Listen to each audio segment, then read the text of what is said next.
দুনিয়ার মানুষ আল্লাহ পাক রব্বুল আলামিন সূরা আল ইমরানের 102 ও 3 নম্বর আয়াতের ভিতরে আল্লাহ পাক রব্বুল আলামিন বলতেছেন আল্লাহ পাক রব্বুল আলামিন বলতেছেন ইয়া আইয়ুহাল্লাযীনা আমানু তাকুল্লাহ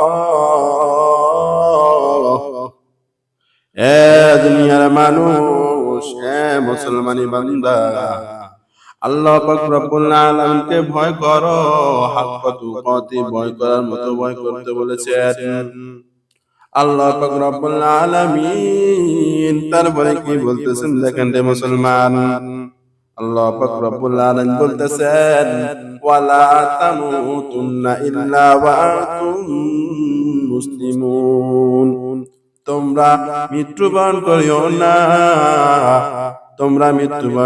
না ইল্লা ওয়া আনতুম মুসলিমুন মুসলমান না হয়া তোমরা মৃত্যুবরণ করিও না আল্লাহ পাক রব্বুল আলামিন এখানে মুসলমানদের উদ্দেশ্য কি মুসলমানদের উদ্দেশ্য কি মুফাসসিরিনে কেরাম আয়াতে তাফসীর লিখেছেন আল্লাহ পাক রব্বুল আলামিন যে সমস্ত বিষয় আমাদের ফরজ করে দিয়েছেন ফরজিয়ত বিষয়গুলা আমাদের উপরে নামাজ ফরজ 5 ওয়াক্ত নামাজ আমাদের উপরে ফরজ রমজানের রোজা আমাদের উপরে ফরজ আমাদের উপরে যাকাত ফরজ আমাদের উপরে হজ ফরজ আমাদের উপরে জিহাদ ফরজ এই বিষয়গুলো যদি আমরা পুঙ্খানুপুঙ্খানু ভাবে আদায় করতে পারি তাহলে আমাদের এই ফরজিয়তের বিষয়টা পরিপূর্ণভাবে আদায় হয়ে যাবে আল্লাহ পাক রব্বুল আলামিন এই জন্য আমরা যে দৈনিক 5 ওয়াক্ত নামাজ আমাদের ফরজ আমরা যদি 5 ওয়াক্ত নামাজ দৈনিক পড়তে পারি আল্লাহ পাক রব্বুল আলামিন ফরজিয়ত সমূহের ভিতরে একটি ফরজিয়ত হয়ে যাবে আমরা যদি এরকম ভাবে রমজানের রোজাগুলো আসতেছে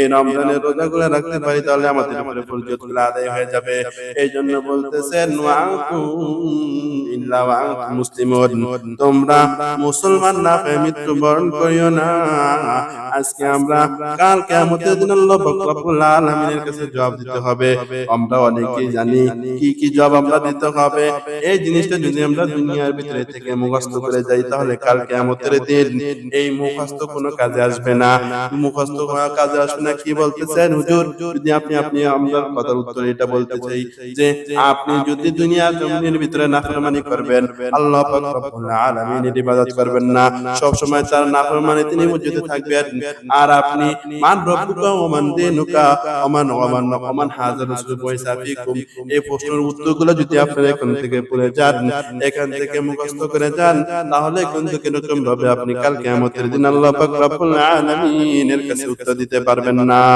এই জন্য মুসলমান দুনিয়া জমিনের ভিতরে আল্লাহ পাক রব্বুল আলামিনের ফরজ বিষয়গুলো তোমরা যদি ভালো করে আদায় করো আল্লাহ পাক রব্বুল আলামিন যদি চায় তাহলে তোমাদেরকে জান্নাত দিবেন ফরজ বিষয়গুলো কি 5 ওয়াক্ত নামাজ রমজানের রোজা হজ যাকাত জিহাদ এগুলা যদি আমরা পুঙ্খানুপুঙ্খানুভাবে আদায় করতে পারি আল্লাহ পাক রব্বুল আলামিন বলতেছেন আমি তোমাদেরকে অবশ্যই জান্নাতে প্রবেশ করব আল্লাহ পাক রব্বুল আলামিন সূরা আসরের ভিতরে কি বলতেছেন দেখেন মুসলমান আল্লাহ পাক রব্বুল আলামিন সূরা আসরের ভিতরে বলতেছেন ওয়ান নাস ইন্নাল ইনসানা লাফি খুসর ইল্লাল্লাযীনা আমানু ওয়া আমিলুস সালিহাতি ওয়া তাওয়াসাউ বিল হাক্কি ওয়া তাওয়াসাউ বিস সাবর আল্লাহ পাক রব্বুল আলামিন এখানে যুগের কসম খেয়েছেন সময়ের কসম খেয়েছেন ওয়াল নাস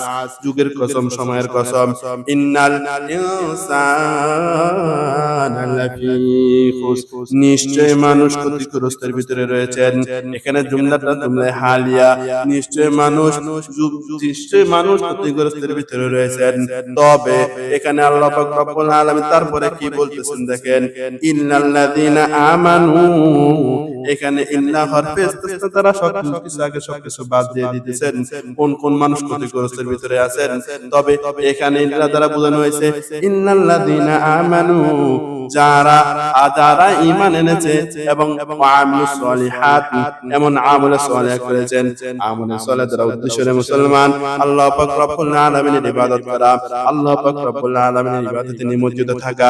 এই যে 5-6টি জিনিস বলেছি, এই 5-6টি জিনিস না আমলে সালেহ। যারা আমলে সালেহ করেছেন, ইন্নাল্লাযীনা আমানু ওয়া তাওয়াসাউ বিল হাক্কি ওয়া তাওয়াসাউ বিস সাবর। আবার যারা পরস্পর এই হকের উপর নসিহত করে, হকের উপর নসিহত করে, আবার পরস্পর তারা সবর উপরে ধৈর্য অর্জন, সবর উপরে তারা এরকম ভাবে নসিহত করে। এই মানুষগুলা ব্যতীত দুনিয়ার ভিতরে যারা আছে তারা হবে সকলে কিন্তু ক্ষতিগ্রস্তের ভিতরে। আল্লাহ পাক রব্বুল আলামিন এই জন্য সূরা আসরের ভিতরে স্পষ্ট ভাবে বলে দিয়েছেন, তোমরা আমার ইবাদত করবা, আমার ইবাদত করার পর তোমরা আমার জান্নাতের অবশ্যই তোমরা মেহমান হয়ে যাবা। আল্লাহ পাক রব্বুল আলামিন রাসূল সাল্লাল্লাহু আলাইহি ওয়াসাল্লাম একটি হাদিসের ভিতরে কি বলতেছেন দেখেন, ইগতানিম খামসান ক্বাবলা খামসিন, 5টি জিনিস যাওয়ার পূর্বে তোমরা এই 5টি জিনিসকে গনিমত মনে করো। এক নম্বর হলো শাবাবাকা ক্বাবলাল হারামিকা, তোমরা তোমাদের যৌবন যাওয়ার পূর্বে, তোমরা বৃদ্ধ হওয়ার পূর্বে যৌবনটাকে তোমরা এরকম ভাবে প্রায়োরিটি দাও, গনিমত মনে করো, নিয়ামত মনে করো। 2 নম্বর কি বলতেছেন? 2 নম্বর বলতেছেন সিহহাতুকা ক্বাবলা সাকামিকা, 2 নম্বর তোমরা তোমাদের অসুস্থতার পূর্বে তোমাদের নিয়ামতটাকে, তোমাদের সুস্থতাকে তোমরা নিয়ামত মনে করো। 2 নম্বর কি বলেছেন? অসুস্থতার পূর্বে তোমাদের সুস্থতাকে তোমরা নিয়ামত মনে করো। 3 নম্বর কি বলতেছেন? 3 নম্বর বলছে গানা ক্বাবলা ফাকরিকা, তোমরা ওই গরীব হওয়ার পূর্বে সচ্ছলতাকে তোমরা নিয়ামত মনে করো। গরীব হওয়ার পূর্বে সচ্ছলতাটাকে তোমরা নিয়ামত মনে করো। তারপরে 4 নম্বর কি বলতেছেন? 4 নম্বর বলতেছেন ফারাগাকা ক্বাবলা শুগলিকা, ব্যস্ততার পূর্বে যে ফ্রি টাইমটা আছে, এই ফ্রি টাইমটা তোমরা নিয়ামত মনে করো। ওরে মুসলমান, অনেক সময় সংক্ষিপ্ত, এরকম ভাবে জন্য সংক্ষিপ্ত ভাবে বলতেছি। তারপরে 5 নম্বর কি বলতেছেন? 5 নম্বরটা সবচেয়ে বড়।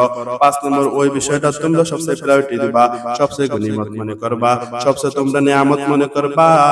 আল্লাহ পাক রব্বুল আলামিন বলতেছেন হায়াতুকা ক্বাবলাল মাউতুকা, 5 নম্বর ওই বিষয়টা যেটা তোমরা নিয়ামত মনে করবা, সেই জিনিসটা হলো কি, দুনিয়ার জমিনে যে হায়াতটা পেয়েছো সেটা মৃত্যু হওয়ার আগ পর্যন্ত তোমরা সেই জিনিসটাকে নিয়ামত মনে করবা।